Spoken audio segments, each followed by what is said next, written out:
Olá, este é o blog Civil Imobiliário e no vídeo de hoje, um vídeo muito especial, seguindo a série da Lei 13.786, a intitulada Lei dos Distratos, eu trouxe um grande especialista, o professor Carlos Garbi, desembargador aposentado, mestre e doutor em Direito e certamente uma das vozes mais relevantes em Direito Imobiliário. Professor Garbi, muitíssimo obrigado pela sua presença aqui no nosso blog.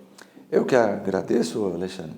Peço desculpa aos seus ouvintes pela deficiência na voz, aí uma gripe me pegou esse fim de semana e espero que você me permita essa informalidade para a gente conversar a respeito do direito imobiliário. Né? Claro, com certeza. Obrigado pelo esforço aqui por estar nos concedendo essa entrevista.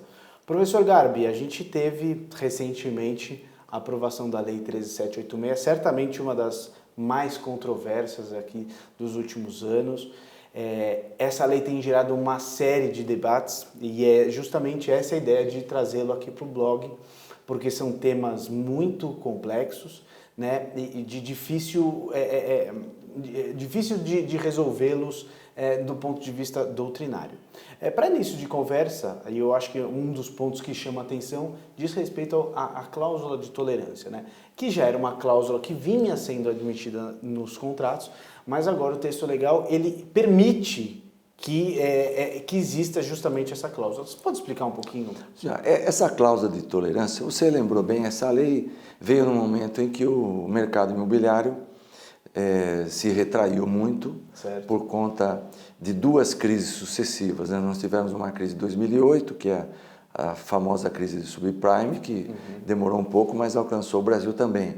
E aqui nós tivemos um fator que agravou essa crise, que é a questão da Lava Jato, uma crise ética e política envolvendo corrupção, empreiteiras e o ramo da construção civil em geral. Então essa lei veio num momento em que o mercado se retraiu muito, os adquirentes se viram em dificuldades para cumprir esses contratos e havia, de fato, algumas decisões que desfavoreciam os interesses dos incorporadores, ou desequilibrando, propriamente, acho que é mais correto dizer isso, essa relação entre o adquirente e o incorporador. Só que essa lei veio procurando corrigir essa distorção, veio muito forte a favor do incorporador. É uma impressão que se tem num primeiro contato que a gente tem com a lei. Isso não significa que ela não tenha pontos positivos. Ela tem pontos positivos, interessantes, que vão ajudar bastante.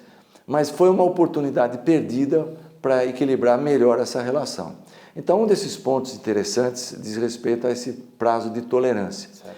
Todos os contratos, em geral, se convencionavam uma cláusula que se atribuía ao incorporador um direito, dependendo da forma como se interpreta isso, mas como se fosse um direito dele entregar o imóvel até 180 dias depois da data da entrega, da data prevista para a entrega.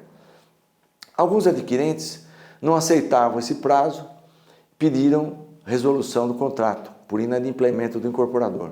Outros aguardavam o prazo e pediam indenização pelo período em que se demorou para entregar o imóvel. Essa indenização foi fixada de forma diferente pelo tribunal. Alguns casos se fixava pelo valor do próprio imóvel, outro por um percentual do valor do contrato, em outros casos pelo aluguel que o adquirente pagava num imóvel que ele ocupava. Entendi. E que não tinha muitas vezes, aliás, não tem nenhuma relação com o imóvel que ele comprou. Certo. Né? Então isso tudo trazia muita insegurança nas resoluções desses contratos, no distrato propriamente. E gerou, então, essa demanda por uma lei que pudesse organizar isso. E, como eu disse, essa lei perdeu essa oportunidade, porque poderia ter melhorado muito a forma de resolver esses contratos. No Tribunal de Justiça de São Paulo, um acordo pioneiro a respeito disso, desse prazo de tolerância, foi do desembargador Arthur Beretta da Silveira. Tá. Ele foi o primeiro que reconheceu a ilegalidade do uso do prazo de tolerância. Né? Então, esse acórdão ele abriu o caminho para a formação de uma jurisprudência que reconhecia a ilegalidade dessa cláusula. Passado algum tempo, algumas câmaras do tribunal começaram a rever esse entendimento. O próprio desembargador modificou o entendimento que ele tinha antes e se passou a aceitar essa tolerância. Uma parte das câmaras aceitava, outra não, como uma forma lícita de entregar o imóvel. Veio um IRDR, um incidente de demandas repetitivas no Tribunal de Justiça, e esse tema foi incluído, entre vários, eram 9 temas, né? Tá. Eu participei desse julgamento, integrava a turma especial, e sobre esse ponto tivemos divergência, o meu voto foi vencido. Tá. Prevaleceu o voto do relator, do desembargador Francisco Loureiro, que você conhece, já trouxe aqui ao seu blog algumas vezes, e prevaleceu o voto dele no sentido de que a tolerância é permitida, que a tolerância é lícita, né? Eu tenho um modo diferente de entender essa tolerância. Eu acho que se o consumidor tem uma data fixada para a entrega da unidade, essa data não pode ser modificada sem nenhum critério e sempre por uma conveniência ou a critério ou por alguma razão ligada ao incorporador. O adquirente tem o direito de saber quando é que ele tem a unidade à sua disposição. Sim. Ele faz os seus projetos, né? Claro. Ele vai entregar um imóvel que está alugado, ele vai liberar o dinheiro para pagar a parcela das chaves, ele vai fazer móveis planejados. Há uma série de coisas, casamento, etc., que ele faz em cima daquela data. Então aquela data não pode ser móvel dentro de 180 dias, pode ser essa semana, a outra, daqui a um mês. Não pode ser assim, eu entendo que não. Agora, não é que isso não quer dizer que essa cláusula não tem efeito nenhum. Claro. Eu digo lá no meu voto, que está nesse julgamento do IRDR, que ela tem um efeito interessante, que essa lei do distrato acolheu. Ela impede que o adquirente possa pedir a resolução do contrato por demora, por mora na entrega da unidade. Certo. Quando ele aceita a cláusula de tolerância, ele está dizendo, na verdade, olha, se você está em mora, mas eu aceito, apesar disso, que o imóvel seja entregue em 1 mês, 2 meses, até 180 dias. Certo. Somente ao final é que a minha tolerância acabou. Certo. Então eu posso pedir a resolução. E na lei do distrato isso está previsto, que naquele prazo dos 180 dias, chamado de tolerância... Tem as duas opções. Ele não pode pedir a resolução, né? Agora, o que eu vejo como problema nessa lei é que a lei declara que naquele prazo, aquele atraso não incorre em indenização. Sim, sim, né? sim. O que levou até o Otávio Rodrigues, que acompanha muito lá na coluna que ele escreve no Conjur, a dizer no final do ano passado, falou, isso é uma mora brasileira, né? É uma expressão que ele usou, uma mora a favor da parte mais forte do contrato, isenta de qualquer consequência. Foi o que aconteceu com esse texto da lei.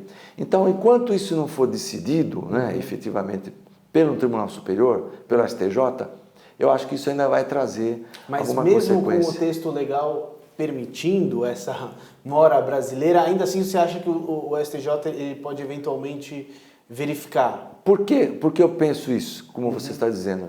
Primeiro, porque o Código de Defesa do Consumidor não permite que o consumidor seja submetido a um prazo indeterminado no cumprimento da obrigação da outra parte. Perfeito. Criando a ela uma vantagem injusta, sem causa, em desfavor do consumidor. Então, há um Código de Defesa do Consumidor que deve ser aplicado nessa relação.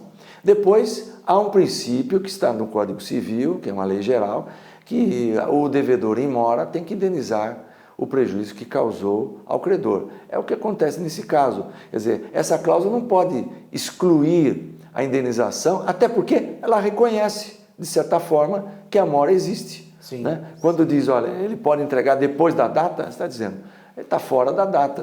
Né? Até no meu voto lá, eu digo, o que é tolerância? Até fui procurar no dicionário, né? Um significado mais preciso, exato.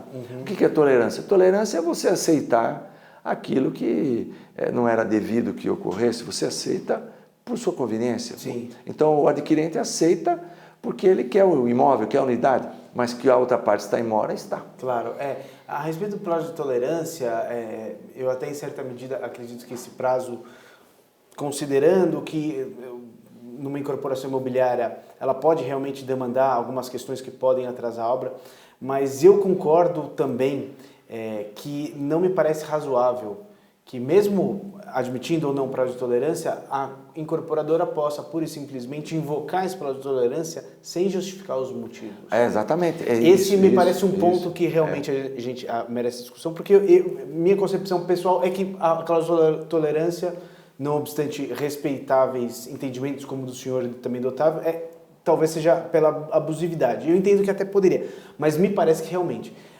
avisar no último segundo o consumidor de que a obra vai atrasar e não apresentar as justificativas, porque as justificativas são simples de serem apresentadas. O que é? Faltou cimento?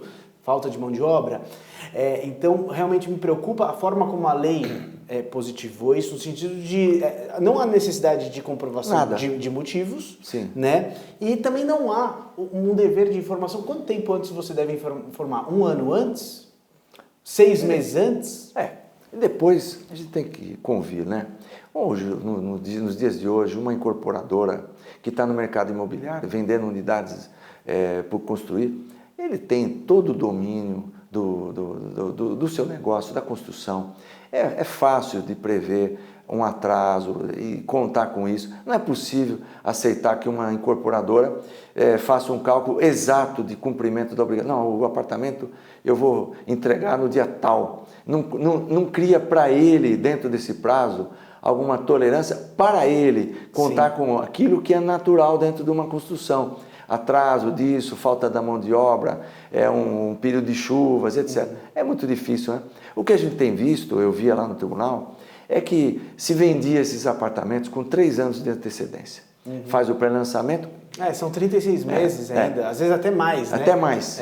Mas quando é que ela começa a construir? 2 anos antes.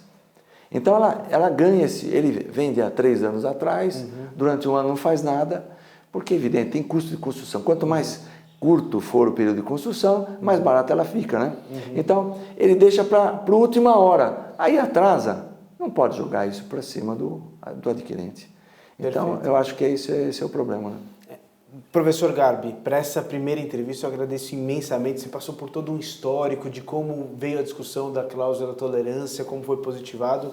Te agradeço muito por essa primeira entrevista. Fico agradecido ter essa oportunidade de falar sobre esse assunto. Eu gosto muito, né? Meus caros, esse foi o professor Carlos Garbi.